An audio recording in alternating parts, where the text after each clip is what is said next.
बालेश्वर अग्रणी सामाजिक तथा सांस्कृतिक संगठन रूपायन पक्षर जातिर पिता महात्मा गांधी 155तम जयंती बालेश्वर सहर स्टेशन क्लब परिसर में पालित होईछि। एने आयोजित कार्यक्रम में मुख्य अतिथि भाव बालेश्वर सांसद प्रताप चंद्र षडंगी जोग देइथिले। गांधी आदर्श तथा अहिंसा तथा मानववाद दर्शन समग्र विश्व को एक नूतन आलोक आलोकित करथिला।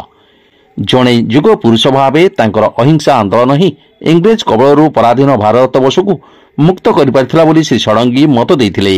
विशिष्ट स्तंभकार तथा प्राबंधिक डॉक्टर राधारंजन पट्टनायक एथरे मुख्य वक्ता भाव जोगदी गांधीजी मानववादी आदर्शर वास्तव स्वरूप रामराज्यर स्वप्न सार्थक हो पारिबो बोली मत व्यक्त करथिले।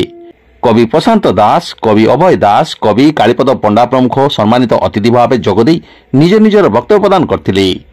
संगठन प्रतिष्ठाता सदांजलि राय एथरे सभापतित्व करने सहित सत्य धर्म अहिंसा सत्याग्रह तथा सर्वोदय नीति ही गांधी को महात्मा करिपारिछि बोली मत प्रकाश करथिले। एही अवसर में विभिन्न क्षेत्र में निज निजर सृजनात्मक तथा गठनात्मक उल्लेखनीय कार्य पई डॉक्टर भागवत बेहरा, कवि सिंधु सेन, कथाकार उदय दास, विशिष्ट स्तंभकार ललितेन्दु पालुएरी, समाजसेवी ममता साहू, शिल्पपति मिहिर दास, समाजसेवी प्रमीला बेहरा, समाजसेवी ललिता मंजरी बेहरा, सांबादिक रघुनाथ नायक प्रमुखों को उत्तरीय मानपत्र दे संबोधित कर सहित रूपायन आनुकूल्य पूर्व अनुष्ठित विद्यालय स्तरीय तर्क संगीत एवं नृत्य प्रतियोगिता कृति छात्र छात्री को अतिथि माने पुरस्कार प्रदान करथिले।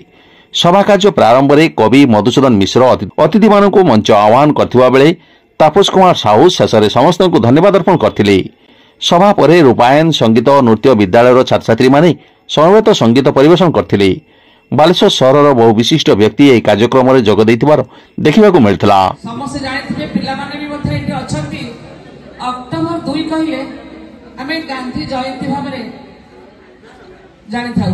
अक्टोबर 2 गांधी जयंती किंतु आज आउ गोटे विशेषता अछि। आज शास्त्री जी जयंती तेणु से पुण्यात्मा को मोर शत प्रणाम जनाऊँगी। मंच सम्मुखें प्रत्याह्वान जो मैंने संगठित प्रतिभा अच्छा समस्त को मोर हार्दिक अभिनंदन। आपण मैंने एमपी महोदय को देखुं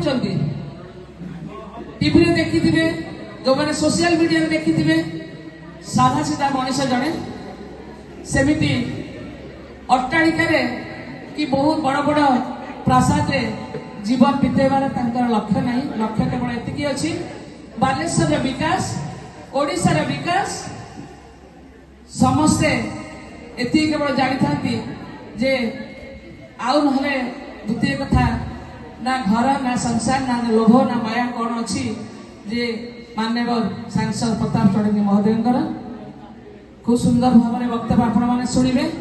जेहेतु प्रशांत भाई रूपायन तथा भाषा साहित्य संस्कृति विभाग तरफ मिलित सहयोग में आम गांधी जयंती पालन करुँ। केवल आज नुहे प्रत्येक वर्ष आम गांधी जयंती पालन करूँ।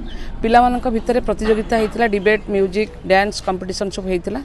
तापर आम पिला म्यूजिक स्कूल पिला गीत भजन कार्यक्रम रखी आज दिवसव्यापी आम कार्यक्रम रही। आज केवल एति कहबी महात्मा गांधी को सारा विश्व मन रखी। ये जन साधारण आंठू लुचु नथिबा जड़े मनीष खंडे बाड़ी धरी सारा विश्व को देश को यदि ब्रिटिश शासन मुक्त कर पारे तो आदर्श जदि आम युवपीढ़ी अनुप्राणित हो पारती तो निश्चित भाव में समाज सुस्थ समाज गठन हो पार। यह केवल मो वार्ता रही। केवल आज गोटे दिन नुहे आज गोटे दिन में आम स्मृति आदर्श कथा कहबानी सबुदिन गांधी चिंता और चेतना भितर आम निजक हजईदबा। आदर्श कथा कहवा केवल ये गोटे दिन यह मु विश्वास करेनि। जो कथा कहते गांधीजी गोटे दिन से केवे देश स्वाधीन करनथिले वर्ष वर्ष धरी मास मास धरी राति अनिद्रा ही करने पड़ता।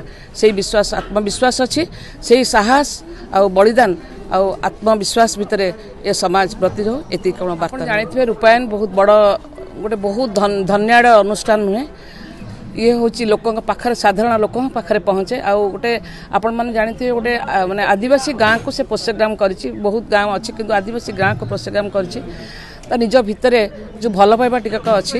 रूपायन निश्चित भाव में गांधी आदर्श चिंता चेतना निश्चित भाव उद्बोध होती से आदर्श अनुप्राणित होती जहाँपाई कि रूपायन आज गोटे दिन नुहे वर्ष सारा एक कार्यक्रम रखे माने दुखी रंकी लोकों पाखरे पहुँचे साधारण लोकों पाखरे रूपायन अनुष्ठान पहुँची थाए।